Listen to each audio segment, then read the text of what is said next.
Hello, ladies and gentlemen, and all good people on the other side of the screen. My name is Ostnir. I run Academic Driving Tribe on Drive Tribe. What I do, I popularize science. I explain how things work on the example of cars and all, generally examples from the automotive world. I got bored during the quarantine stuff, and therefore I decided to record some of my popular science articles to keep you entertained. So guys, welcome to my reading room. This is my old school, old-timer Mazda, and we are here today to present you a text about the nuclear option. So, it is good if your car engine shines. It is bad if it shines in gamma spectrum. Disclaimer, guys, I'm reading this only once, so please forgive me for all these, mispronunciations and all the other stuff. I hope I'm more or less, comprehensive. And also, I published a couple of books, so check out for links above or below so that you could just have a look at them. Now, let's go to nuclear engine power. As a young man approaching my 10th birthday, I was not that interested in computer games. They were terrible time gluttons and nerve depleters, specifically shooters. I could really scream, crush the mouse, and poo my pants over an unexpected encounter with a zombie around the corner. This said, I played computer games occasionally, mainly strategy games and RPGs. Baldur's Gate, Heroes of Might and Magic, and Cossacks European Wars sat on my hard drive for years. And yes, there was also the outstanding Need for Speed 2 Underground with the Nissan 240SX as my unbeatable hero, otherwise autosave. In a word, I played computer games when I could get myself psychologically ready for the adrenaline bursts. To be completely honest, though, I like watching other people playing. That was a less worrisome and exhausting experience. I could stand for many minutes behind my cousin's back while he explored the world of Fallout 3. The graphics were marvelous. The anti-utopian scenario was no less marvelous. And then came the unique technologies which made my nerdism accelerate. For instance, the Cryslus Corvega Atomic V8. The two-door, nuclear-powered coupe, or the original Corvega 800 bhp saloon with a 0 to 60 acceleration in 0.5 seconds. This generates 5.5 G of load, mates. This leads to blackout. If you think that nuclear-powered cars are nothing but a crazy perversion of game designers, then you are wrong. These vehicles were seriously considered as production ones. These vehicles roll over the terrains of our beautiful solar system while I read you this sentence. And they have a lot of advantages as means of transportation, honestly. To begin with, nuclear-powered cars will not have driving ranges. There will be no computerized voices saying, "You can cover 314.159 kilometers till everything dies." Nuclear cars remain fully operational from 3 to 5 years on one tank. As tested on submarines, icebreakers, and aircraft carriers, a pound of highly enriched uranium can push big metal bodies for miles, for years ahead. For a car, less than a pound will suffice. Apart from this, the nuclear-powered car will be a terrifically environmentally friendly device. No emissions are predicted while operating. There will be no problems with the ignition in summer or in winter. A mini reactor will generate heat and energy, perpetually charging the car's batteries, ready for your journey. Just push the pedal down.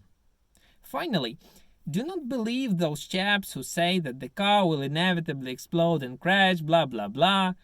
In reality, it is incredibly difficult to trigger a proper nuclear explosion.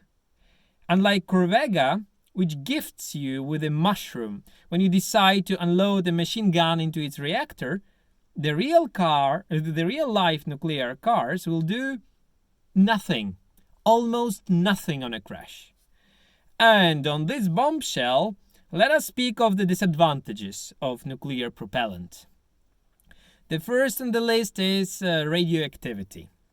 The engine's guts will invariably shine in gamma spectrum. To contain these nasty rays of light, a lot of shielding will be needed.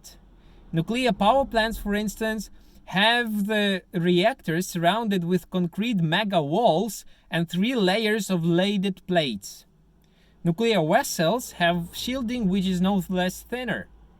Without these precautions, your engine will kill you, your family, all your neighbors, and all the citizens of your city, including pets.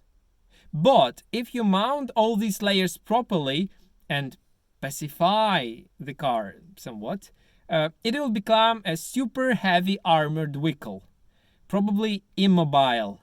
Secondly, if a skillful malicious engineers steal a nuclear car, they can extract uranium and craft a dirty nuclear bomb, or something else dirty and nuclear. Therefore, proper ownership and maintenance of the vehicle will become a matter of national security. How do you find this, Agent 008? Thirdly, as mentioned, there will be no explosions in car accidents. But none of this cancels the radioactive pollution. If a mini reactor gets a crack, everyone around will unwillingly join a mini Fukushima party. Finally, the car is nice and environmentally clean when it is on the go, but it stops being so when you need to replace the engine's guts, which will be highly radioactive for hundreds of years. Therefore, car manufacturers, energy giants, and national governments should think well in advance of how to dispose the undisposable. I recommend packing all the shiny bits into a big leaded box and launching them towards the sun, which is disastrously radioactive by itself. Let us return apple to the apple tree. A flawless idea, don't you think? Regardless of all its disadvantages, the nuclear car concept has been tried in automotive history. This may sound dangerous and foolish, but mates, Donald Trump was elected the president, wasn't he? The Ford Model Company can be regarded as a pioneer of on-land nuclear propulsion. In 1954, at the Chicago Motor Show, they made a stir with the Atmos FX concept. It came with a very innovatory and daring body design, which alluded to spaceships and jet fighters. For that reason, the car had a panoramic cabin, rocket exhaust tail lights, winds above rear fenders, and frontal sharp tips. Ford also speculated that the Atmos FX could be equipped with a nuclear engine if someone wasn't happy with a conventional V8. In 1957, the same chaps at Ford publicly presented their Nucleon concept, which had only one major propellant, a compact atomic fission reactor. This was supposed to be placed in a trunk. The trunk was supposed to constitute 75% of the size of the car. But the reactor would not spin But the reactor would not spin the wheels directly, as the whole powertrain looked like more 3-in-1 unit. Uranium fission would heat a water boiler and produce supersteam, 400 degrees Celsius. The supersteam would rotate a range of generators, which finally would feed motors with electricity. This powertrain was engineered as a miniaturized model of the one used in the early Cold War nuclear submarines. The brainy chaps at Ford calculated, hoped, and recalculated again that the submarine technology could be squeezed and that it would work. The uranium capsules for the nuclear reactor were supposed to be replaced each 8,000 kilometers. The Ford Motor Company, presumably backed by the government, planned to construct a network of specialized nuclear petrol stations all across the US. On uranium depletion, drivers could easily exchange the used capsules with new ones and continue their journey. Apart from this, engineers foresaw the Nucleons as tunable cars. Drivers could opt for higher torque or efficiency depending on expectations. They could also opt for bigger uranium capsules. You may now ask, what went wrong with old good leaded petrol in the 1950s? Environmentalists, I will answer. That was the time when the polluting effects of internal combustion started generating general concern. The Nucleon was presented as one of the answers. It was blatantly straightforward. People want no emissions, people get no emissions. However, amazingly, the nature-friendly and pragmatic public did not like it. The car never evolved into a production model. Let us speak of contemporary times. It would be foolish to assume that the nuclear car idea has lost its revolutionary appeal, because Brexit mess continues. According to the automotive tradition set in 1954, the world was stirred once again by a new nuclear concept presented at the Chicago Motor Show in 2009. Cadillac showed a model of its thorium-fueled concept car. This time, the engineers decided not to mount a miniaturized submarine powertrain into an on-land vehicle, opting instead for something that is already small by nature, the Thorium Reactor. It weighs around 330 kilograms and can be comparatively easily mounted into a trunk.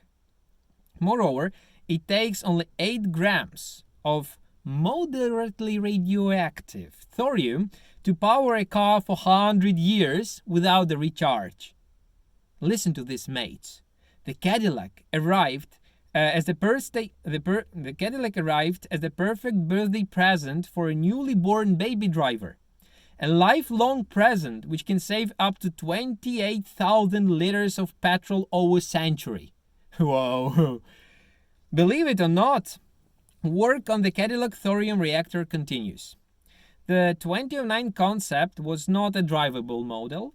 However, the Massachusetts research and development company Laser Power Systems claims that health-friendly nuclear powertrains are within our reach. In 2011, they presented, on paper, an upgraded version of the Thorium engine, which, to be honest, references the Nucleon's 3-in-1 unit. The thorium is used to fuel a powerful laser, the MaxFelaser, which turns water into supersteam, which spins a turbine which feeds electric motors. This unit can produce a total of 250 kilowatts of energy, equivalent of 335 brake horsepower. Sounds nice. Charles Stevens, the leading laser power system specialist, claims to have already constructed the MaxFelaser in 1985. This set, no one has ever publicly presented a drivable Cadillac Thorium car. Then there is Russian automobile designer Grigory Gorin with his Audi Mesarthim F-Tron Quattro, a marvelously stylish, nuclear-powered concept car, which you can obtain within hours after pressing a button on a 3D printer. The monocoque chassis is made of lightweight metal alloy, and the engine is powered by a fusion reactor with plasma injectors. The concept itself is named after the Mesarthim star system in the Aries constellation, which has been emitting radiation for millions of years. It looks really charming, poetic, and dangerous. I bet, however, Audi is not aware of this craftsmanship. The Mesarthim powertrain is nothing but the 3-in-1 unit again.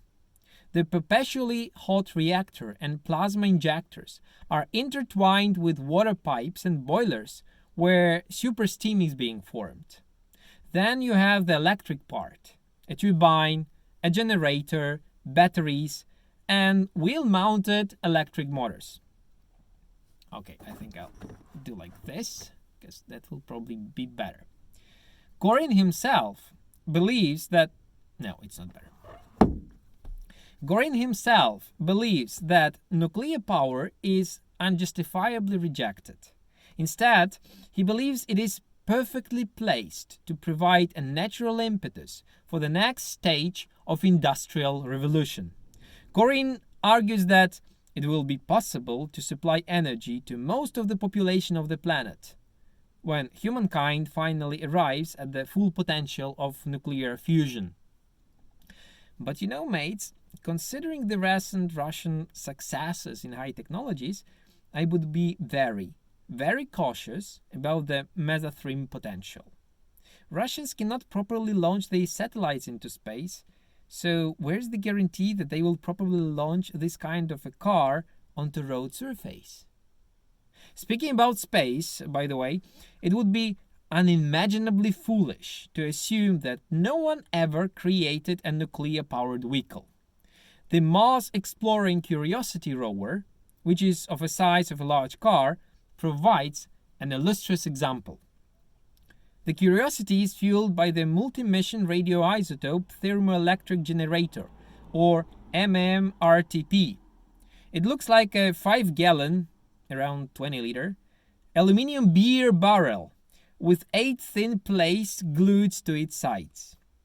The decaying plutonium dioxide encapsulated in the MMRTP's guts generates steady heat and 110 watts of electric power to run the rover.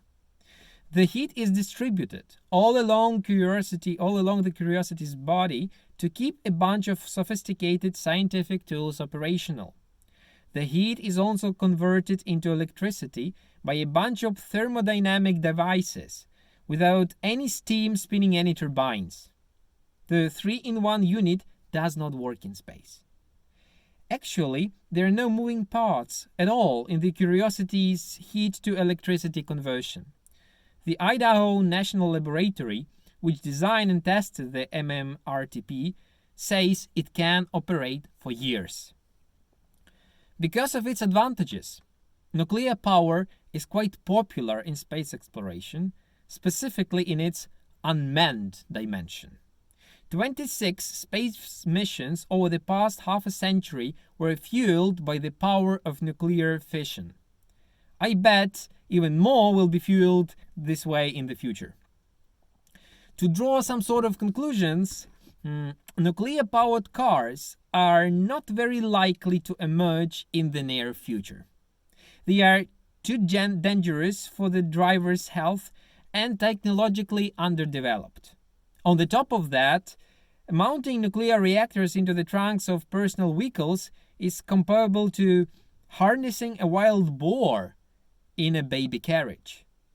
Surely, the boar will move the carriage. Thanks for attention, and once again, don't forget to check out links there or there for my books with many more articles of this kind. Thank you for being with me.